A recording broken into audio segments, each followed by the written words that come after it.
ನಮಸ್ಕಾರ ಎಲ್ಲರಿಗೂ. ಚಟ್ನಿ ಪುಡಿ ಮಾಡುವ ವಿಧಾನವನ್ನು ನೋಡೋಣ. ಮೊದಲಿಗೆ ಬೇಕಾಗಿರುವ ಸಾಮಗ್ರಿಗಳು: 1 ಪಾವು ಕಡಲೆಬೇಳೆ, 3/4 ಪಾವು ಉದ್ದಿನಬೇಳೆ, 1 ಒಣ ಕೊಬ್ಬರಿ ಬಟ್ಟಲು, ಸಾಸಿವೆ, ಇಂಗು,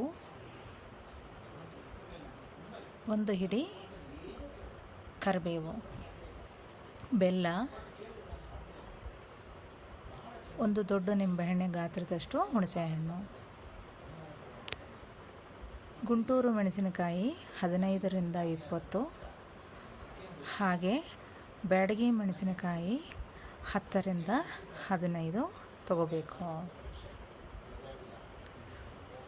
ಈಗ ಮೊದಲಿಗೆ ಬಾಣಲೆನ ಇಟ್ಟು ಎಲ್ಲವನ್ನು ಹುರಿದುಕೊಳ್ಳಬೇಕು. ಮೊದಲಿಗೆ ನಾನು ಕಡಲೆಬೇಳೆಯನ್ನು ಹಾಕುತ್ತೇನೆ.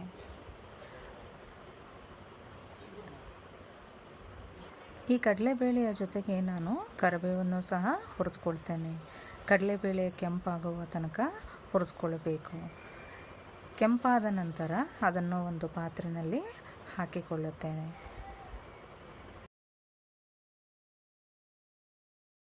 ಈಗ ಉದ್ದಿನಬೇಳೆನ ಹಾಕಿ ಹುರಿದುಕೊಳ್ಬೇಕು.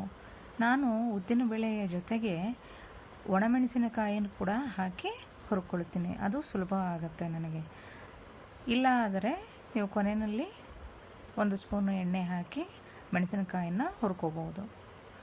ಇದು ಕೂಡ ಕೆಂಪಾಗುವ ತನಕ ಹುರ್ಕೋಬೇಕು. ಈಗ ಕೆಂಪಾಗಿದೆ ನೋಡಿ.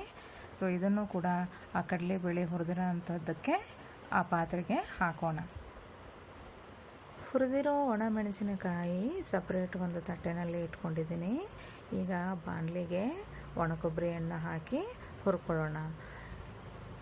ಈ ಒಣಕೊಬ್ಬರಿಯ ಜೊತೆಗೆ ನಾನು ಹುಣಸೆಹಣ್ಣನ್ನು ಕೂಡ ಹಾಕಿ ಹುರ್ಕೊಳ್ತೀನಿ. ಒಣಕೊಬ್ಬರಿ ಕೆಂಪಾಗುವ ತನಕ ಹುರ್ಕೋಬೇಕು. ಹುರ್ಕೊಂಡಾದಮೇಲೆ ಅದನ್ನು ಪಾತ್ರೆಗೆ ಹಾಕಿ ತಣ್ಣಗಾಗಲು ಬಿಡಬೇಕು. ಹುರಿದಿರೋ ಪದಾರ್ಥಗಳೆಲ್ಲ ತಣ್ಣಗಾಗಿದೆ. ಇದನ್ನು ನಾವು ಮಿಕ್ಸಿನಲ್ಲಿ ಹಾಕಿ ಪುಡಿ ಮಾಡಿಕೊಳ್ಬೇಕು. ಮೊದಲಿಗೆ ನಾನು ಮಿಕ್ಸಿ ಜಾರ್ನಲ್ಲಿ ಒಣಮೆಣಸಿನಕಾಯಿಯನ್ನು ಹಾಕಿ ಪುಡಿ ಮಾಡ್ಕೊಳ್ತೀನಿ. ಈ ಪುಡಿ ಮಾಡ್ಕೊಂಡಿರೋ ಒಣಮೆಣಸಿನಕಾಯಿ ಜೊತೆಗೆ ನಾನು ಒಣಕೊಬ್ಬರಿ ಮತ್ತು ಹುಣಸೆಹಣ್ಣನ್ನು ಹಾಕಿ ಪುಡಿ ಮಾಡ್ಕೊಳ್ತೀನಿ. ಈ ಪುಡಿ ಮಾಡಿರೋದಕ್ಕೆ ಹುರಿದಿರುವ ಬೇಳೆಗಳನ್ನು ಸೇರಿಸ್ಕೊಳ್ತೀನಿ. ಬೇಳೆಯ ಜೊತೆಗೆ 1.5 ಸ್ಪೂನು ಉಪ್ಪು ಹಾಕ್ಕೊಳ್ಬೇಕು. ಹಾಗೆ 3ರಿಂದ 4 ಸ್ಪೂನು ಬೆಲ್ಲವನ್ನು ಹಾಕಿಕೊಂಡು ಪುಡಿ ಮಾಡಿಕೊಳ್ಬೇಕು. ಈಗ ತರಿತರಿಯಾಗಿ ಪುಡಿ ಮಾಡ್ಕೊಂಡಿದ್ದೀನಿ. ಈ ಪುಡಿಗೆ ನಾವು ಸಾಸಿವೆ ಇಂಗಿನ ಒಗ್ಗರಣೆಯನ್ನು ಹಾಕಿ ಇನ್ನೊಮ್ಮೆ ಪುಡಿ ಮಾಡ್ಕೋಬೇಕು.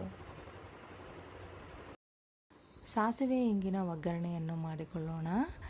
ಮೊದಲಿಗೆ ಬಾಣಲೆಗೆ 2ರಿಂದ 3 ಸ್ಪೂನು ಎಣ್ಣೆ ಹಾಕಿ, ಎಣ್ಣೆ ಕಾದ ನಂತರ 1 ಸ್ಪೂನು ಸಾಸಿವೆಯನ್ನು ಹಾಕಿ, ಸಾಸಿವೆ ಚಿಟುಗುಟ್ಟಿದ ನಂತರ ಅದಕ್ಕೆ 1/4 ಸ್ಪೂನು ಇಂಗನ್ನು ಹಾಕಿ, ಈ ಒಗ್ಗರಣೆಯನ್ನು ಪುಡಿ ಮಾಡಿರೋದಕ್ಕೆ ಹಾಕಿಕೊಂಡು ಚೆನ್ನಾಗಿ ಮಿಕ್ಸ್ ಮಾಡಿ ಮಿಕ್ಸಿನಲ್ಲಿ 1 ರೌಂಡು ಪುಡಿ ಮಾಡಿಕೊಳ್ಳೋಣ.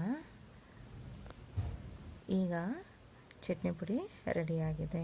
ಅನ್ನದ ಜೊತೆ, ಉಪ್ಪಿಟ್ಟಿನ ಜೊತೆ, ದೋಸೆ, ಇಡ್ಲಿ ಜೊತೆ ಹಂಚ್ಕೊಂಡು ತಿನ್ನಬಹುದು. ಧನ್ಯವಾದಗಳು.